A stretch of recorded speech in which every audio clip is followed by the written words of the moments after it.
Hello, hello, I'm Cole Harvey and welcome to a brand new, very special edition of The Big Life. I'm super excited today because today you're going to discover how you can become happy for no reason.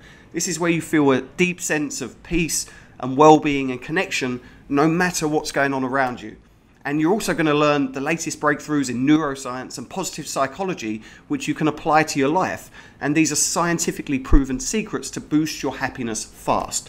Plus, you will experience a powerful new happy for no reason paraliminal session. This works on your deepest subconscious beliefs around happiness, and it works automatically and spontaneously. So make sure you've got some headphones. And it's all because of my special guest today. She's a celebrated transformational leader and a multiple #1 New York Times bestselling author. She's sold more than 13 million books worldwide in 33 languages, boom, and has been on the New York Times bestseller list for more than 108 weeks. She is, of course, the woman's face of the biggest self-help phenomenon in history as the co-author of 6 of the top-selling titles in the Chicken Soup for the Soul series. And, of course, she's also a featured teacher in the international movie and book sensation, The Secret. Over the past 25 years, she's inspired literally millions of people around the world, sharing her breakthrough methods for personal fulfillment and professional success. And today, she's sharing some of the best tips with you on The Big Life for free. So please give a big life welcome to the wonderful Marci Shimoff. Marci, welcome to the show. Thanks for coming. Thank you, Carl. I'm so delighted to be with you. I love you. I love your energy. I love this show. So we're going to have a great time. We certainly are. We certainly are. Well, let's jump straight in. Marci, you strike me as someone who's always been happy. Is that the case? Were you literally just born happy, or is this something that you had to learn? Oh, quite the contrary, Carl. I was actually born very unhappy. I say that I came out of the womb with existential angst. I had a great family. I had wonderful conditions and environment, but I had a dark cloud around me. I just felt a heaviness in my heart. And that went with me throughout my life. I was very fortunate, though, that I had a happiness mentor early on. My father. Yeah. My father was the happiest person I've ever known in my life. He passed away at age 91. But every morning that he woke up, his motto was, as long as I'm breathing, it's a good day. And he woke up with a big smile on his face. And I remember one day, Carl, I was about 19. And he and I were driving down the road together.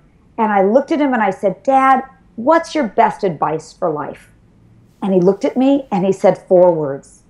He said, honey, just be happy. What? Threw my arms up into the air in frustration. I said, Dad, that's easy for you to say because you were born that way, but I wasn't. So what do I do?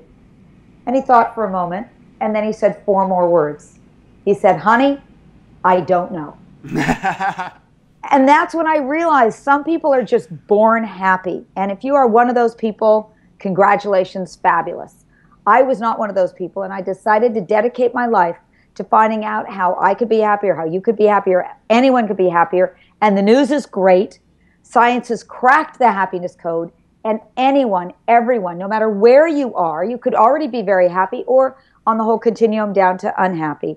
You can raise your happiness level. And that's what I'm going to share with you today. And I'm going to give you some really practical things because I like the practical. And I think, Carl, you like the practical. I absolutely do. It's all about giving as much value as we can and really impacting people. So, yeah, I know you're going to inspire them just by sharing your story and your messages, but to give them real tools and techniques they can use and take away and actually get results from.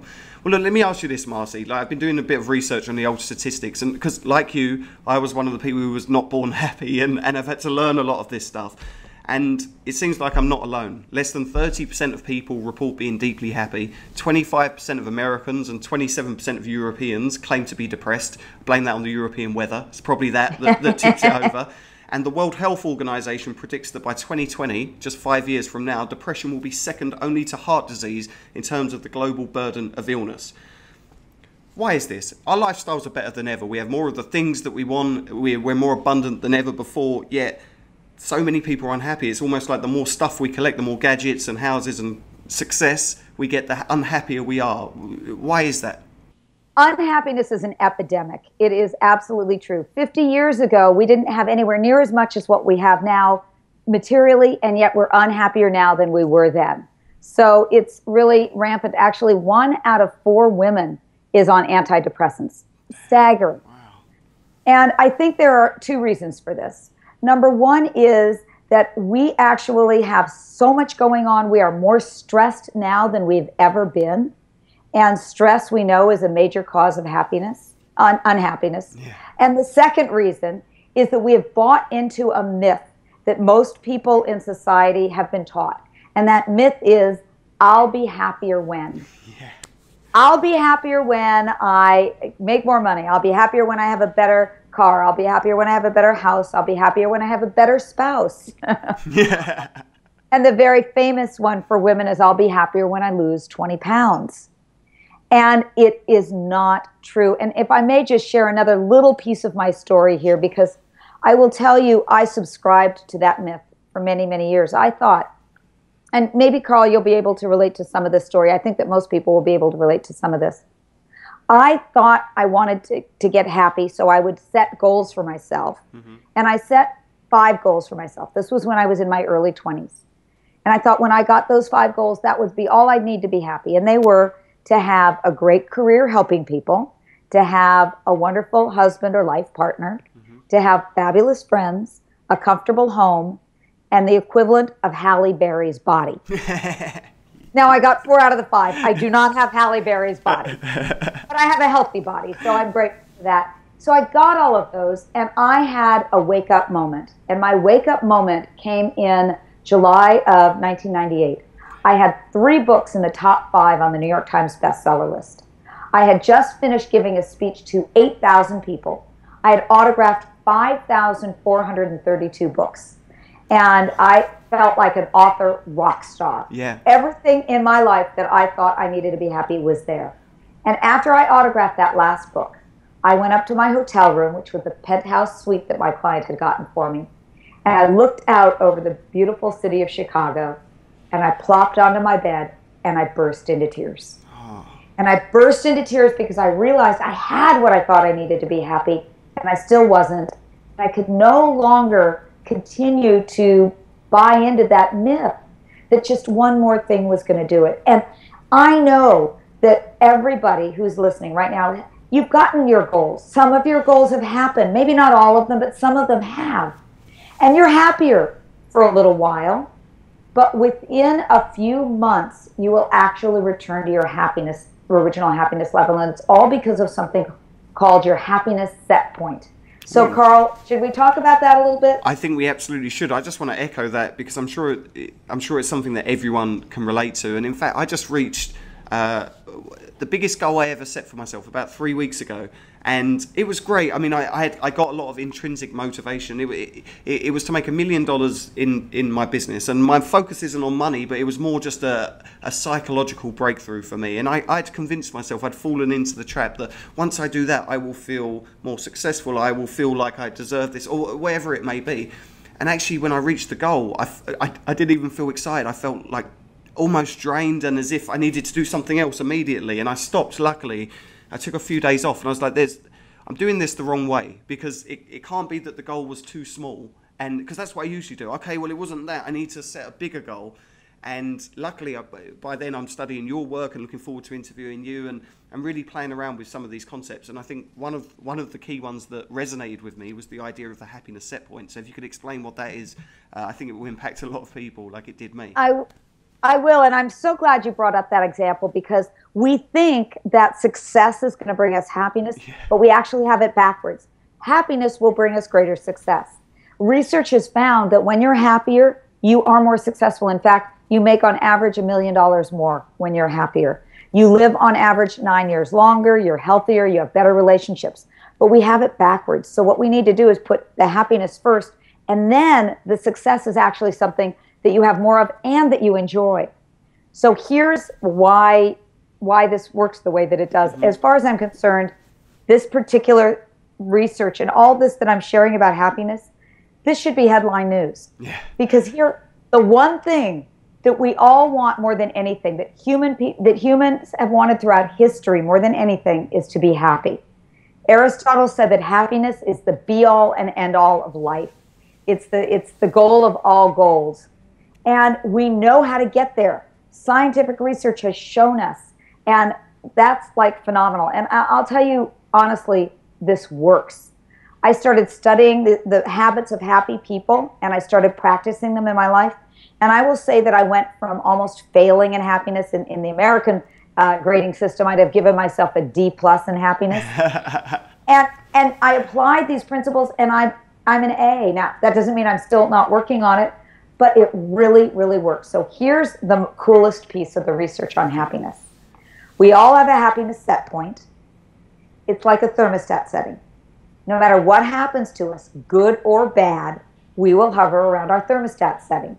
So if you win the lottery, you think it's going to make you happier, and it will for a couple of months. Yeah. But within a year, you will return to your original happiness set point. And the same is true of people who have tragedies that happen to them. We hover around our happiness set point. And here, so the happiness set point is the key to everything. Okay. And here's how it's determined. It's 50% genetic. You're born with it. It's your DNA. Now, I was not born with the happy part of the good DNA. It's 10% your circumstances. Now, that is a very small piece of the pie. Only 10%. So we think that all these things are going to make us happy, but it only contributes 10%. The other 40% is our habits of thoughts and behavior. And that's what we can do something about to raise our happiness set point. Wow. And I'm going to take it one step further. And I'm going to say that there are people in the field of epigenetics, very progressive scientists like Dr. Bruce Lipton, who have said that 50% that's our DNA, that's the genetic piece, even that can be influenced when we change our habits of thoughts and behavior. So this is great news. It means that 90% of your happiness set point can be raised when you change your habits. And I've discovered that there are 21 main happiness habits that anyone can focus on to raise their happiness set point, and that it doesn't take long. As a matter of fact, I've worked with people who have worked with these 21 habits, and they take one at a time and very systematically work through one at a time, maybe 5 minutes a day, and within about 2 weeks, they've raised their happiness set point. So wow. It's not hard to do. It's just knowing the exact right things to do. Well, I like that, and we'll get into that shortly. I just want to draw attention back to that statistic that 10%, only 10% of our happiness is determined by our circumstances. Why is it that culturally we have bought into the myth that our happiness is dependent on that 10%? I mean, I'm as guilty of it as anyone, and I know about this research, and I've studied your work and many other amazing people, and yet I still find myself convincing myself that it's the car, or it's the money, or it's this job, or it's this relationship, or it's where I'm living, or one of a million things that's going to make me happy. But that's just 10%. Why do we fall for this, do you think? Well, there is a multi-billion, probably trillion-dollar industry that is designed specifically to make you feel like you need those things to be happy. It's called advertising. Yeah. And so we've all grown up under this great myth that more is better, I need more, and that I need those things to be okay, to feel good about myself. If I don't look a particular way, if I don't own that kind of a car, if I don't have this or that, I can't have what I need to be happy. So it's really perpetuated by our society, and so it takes a lot, and this is, part of why I have found that you need to do a little bit every day, or a little bit at least 3 or 4 times a week, to break those old patterns, so that there's something consistently out there to break those old patterns. And before we get to the actual tactics and strategies, what's the goal here? Is being happy for no reason being somebody who never gets pissed off or frustrated or sad? Does it limit the range of human emotion so that we're just constantly walking around with a smile on our face, or does it mean something else? I'm so glad you asked that question, because I cannot tell you how many people have said to me, oh, so being happy for no reason means you walk around 24/7 with a silly grin on your face and you're in some Pollyanna state of denial. Yeah. That is not what it means. So happy for no reason, here's my definition, is an inner state of peace and well-being that doesn't depend on your circumstances. So hard things happen to people. People you love pass away or leave. You're going to feel sad. You're going to feel grief. Challenges happen in our finances or our relationships. We're going to have the basic human emotions. However, When you're happy for no reason, you have a backdrop of inner peace and well-being that you carry with you in the midst of that. So that means that you're more resilient. When things that are challenging happen to you, you bounce back quicker. You're better able to handle the challenges in life. Wow, I love that. And do you believe that anyone can be happy for no reason? I don't believe that anybody can be. I know that anybody can be. And I know it because I've seen it. I have seen people, I cannot tell you how many people have come to me and said, I was at the end of my rope. I've had people tell me that they were suicidal. I've had all kinds of people tell me that they weren't happy, and they did just some of the things that I'm going to share with you today, and some of these 21 happiness habits, and they really have turned their life around. But I really also want to emphasize that it doesn't matter whether, if you already are happy, you can also be happier. So it doesn't matter where you start along this happiness continuum. Yeah, for sure, for sure. In your book and your program, you talk about that you found 100 of the happiest people you could find, and you call them the happy 100. And I thought that was fascinating because you talk about the lengths you went to find just 100 happy people, like especially in America, which of course has a huge population. But you found 100 amazing happy people, and you asked them, what do you think is the most important thing to experience the happy for no reason state? I thought that was a great question. What are some of the most inspiring or exciting or effective answers that you got to that question? Well, let me answer it by sharing with you that there were a lot of overlaps, first of all. And that's where we came up with these 21 main habits. And I'm not going to go through all 21 of them with you today. But I know it's hard for people to remember 21 of anything. Mm-hmm. They actually fell into 7 main categories. Yeah. And so I created a metaphor so people could remember this. And so I want you to think to yourself, how does this apply in my life? I'm going to share with you the metaphor. It's called building your inner home for happiness. And a home has 7 main components. It has a foundation, it has 4 corner pillars, it has a roof, and it has a garden. Okay. And this is how it relates to the 7 main areas of happiness. The foundation is taking responsibility for your happiness and for your life. It's showing up not as a victim in life. Victims blame, shame, complain. They look for things outside of themselves to either make them happy or to make excuses for why they're not. So the first thing is to really own your own life and your happiness, to become empowered. Then the 4 corner pillars of your inner home for happiness are the mind, the heart, the body, and the spirit. So your mind has to do with your thoughts, of course. Do you have thoughts that support your happiness? Your body has to do with your biochemistry. Do you have the right endorphins, serotonin, oxytocin, the biochemistry of happiness? And I can show you some really simple, easy ways to raise your biochemistry, neurophysiology of happiness. Then there's the emotions, the heart. Do you forgive easily? Do you have gratitude? Do you have loving kindness? And then there's the soul, the 4th pillar. And that has to do with, are you connected to a bigger energy in life? Then there's the roof of your home for happiness. That has to do with your purpose. Are you living a passionate life? Are you doing what you're here on the planet to do? And then finally, the garden. The garden is, who are you surrounding yourself with? Yeah. Are you surrounding yourself with toxic weeds, people who are toxic? Or are you surrounding yourself with roses and gardenias, the people in your life who will really support you in your happiness? So I ask everyone right now, just take a look at those 7 areas and ask yourself, which of those am I the strongest in? And you'll probably have 1 or 2 that you're good at. Which of those am I the weakest in? You'll have 1 or 2 that really aren't very strong for you. And then the others will be kind of in the middle. And what I recommend that people do is they start where they're the weakest. You start with your Achilles heel. Really? Interesting. Yep. Yeah, and in fact, in the Happy for No Reason program, we actually structure for you an assessment to see where are you the strongest, where are you the weakest, so people can go through their own personalized program with that. But what I want to do today is I want to share with everybody at least 3 happiness habits, happiness tips that can raise your happiness set point right away. Is that good? Yeah, let's do that. What's your favorite tip?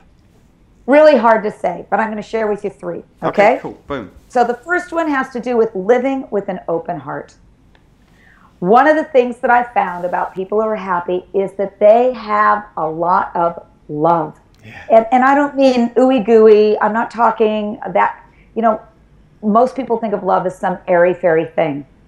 Love can actually our experience of love can be measured in what's called heart rhythm variability. Ooh. And there is a group called the Institute of Heart Math, and they have done research on whether we go into what's called heart rhythm coherence or heart rhythm incoherence. Okay. And when we go into heart rhythm coherence, we are stronger, we're happier, we're lots of things. So I'm going to share with you this little technique that I learned from them to move you from what's called the stress response, which most of us know very well. It's when you're stressed out, you know, in traffic, you're in a business meeting, you're bored, you're dealing with somebody who's frustrating. When you're stressed out, you move into the stress response. The research shows that 5 minutes of being in the stress response can suppress your immune system for up to 6 hours. Oh, wow. But when you move into the love response, just 5 minutes of being in the love response can strengthen your immune system for 6 hours. So the love response is when we feel, well, we're going to give you the experience of it. Now, this is going to take 5 minutes. This will take just 2 minutes to do this little exercise. It's very quick. It's 3 steps. Now, the first thing to do, if you can, is to close your eyes. If you can't close your eyes, you can still do this along with us. But Carl, will you be my guinea pig for this? I'd love to be your guinea pig, Marci. I'll be honest. Ready. Good. So here's what we're going to do. At the end of this 2 minutes, Carl, I'm going to ask you if you feel any different than when we start, okay? All right. So I'm closing my eyes too. Let's all close our eyes if you can. If not, still you can join in. The first step is to simply place the palm of your hand over your heart. Now, this simple act of putting your hand over your heart starts the flow of a chemical called oxytocin. Oxytocin is dubbed the love hormone because it's what we have more of when we feel love, when we feel bonded or connected with each other. So when mothers are breastfeeding, they have lots of oxytocin, or when we make love, we have lots of oxytocin. But right now, just with your hand on your heart, you're stimulating the flow of oxytocin in your body. Now, the second step is to imagine that you're breathing in and out through the center of your heart. So just picture that on each in-breath, you're breathing into your heart, and on each out-breath, you're breathing out of your heart. You're breathing into your heart, you're breathing out of your heart. And you can either feel that or picture that, whichever works better for you. And you may notice that you're already starting to feel a shift either in your body or emotionally, or maybe both. And finally, the third step. On each in-breath, imagine that you're breathing in love, ease, and compassion. On each exhale, you can just imagine breathing out of your heart. On each inhale, breathe into your heart, breathing in love, ease, and compassion. And you can do this at your own pace. But every time you breathe into your heart, imagine breathing in love, ease, and compassion, and then breathing out of your heart. Now, you can remember a time when you felt love, ease, and compassion, or you can just internally say those words and it will have the effect. So one last time, taking a nice deep breath into your heart, breathing in love, ease, and compassion. And on your exhale, you can slowly and gently open your eyes if they were closed, and you can take your hand away from your heart. And so I want everyone right now to just notice, how do you feel in your body? How do you feel emotionally? How do you feel any different than you did just 2 minutes ago? That was only 2 minutes. So Carl, you wonderfully said you would be my guinea pig. So tell me, how do you feel any different now than you did just a couple of minutes ago? Well, the whole thing was beautiful, but I genuinely feel like lighter inside. I'd released some tension and I felt like I was meditating, like very, very quickly and very effectively, very peaceful. And when you said to breathe in the love, like it felt very natural. And even the first step, when I just put my hands onto my heart, I immediately started relaxing and be like, oh, this is nice. I'm like, how? I study this stuff for a living. How did I not know that just that would help? Brilliant. What you just said were signs of being in the love response. So all of those, feeling peace, feeling just kind of more settled, more relaxed. Some people have physical sensations. Some people have a warmth in their heart or tingling in their hands and feet. All of these are signs of moving into the love response. Now, here's what's so cool about this. Doing it once is just a nice experience. It's not going to make any difference really in your life. But if you will do this 2 or 3 times a day for the next 2 weeks, it will put you in the habit of being in the love response. So it will become more and more your default state, more and more where you spend your time living. And that's where you start to see change in your happiness set point. And what I love about this is that you can do it anywhere. I do it while I'm standing in line at the grocery store. Nobody has to even know. I do it with my eyes open. I pretend I'm playing with my necklace or just put my hat there. Nobody has to know anything. Or I do it while I'm sitting on the phone talking to somebody, or while, just any time when I'm just out and about. So what I recommend that you do, I do this, I love to do this when I'm sitting in a meeting and I'm really bored. And I just bring it right back. And so it may seem really simple. It may seem like, oh, that can't possibly do anything. But here's my advice to you. Use your life as an experiment and try it out just for the next couple weeks, 2 or 3 times a day, and see what happens.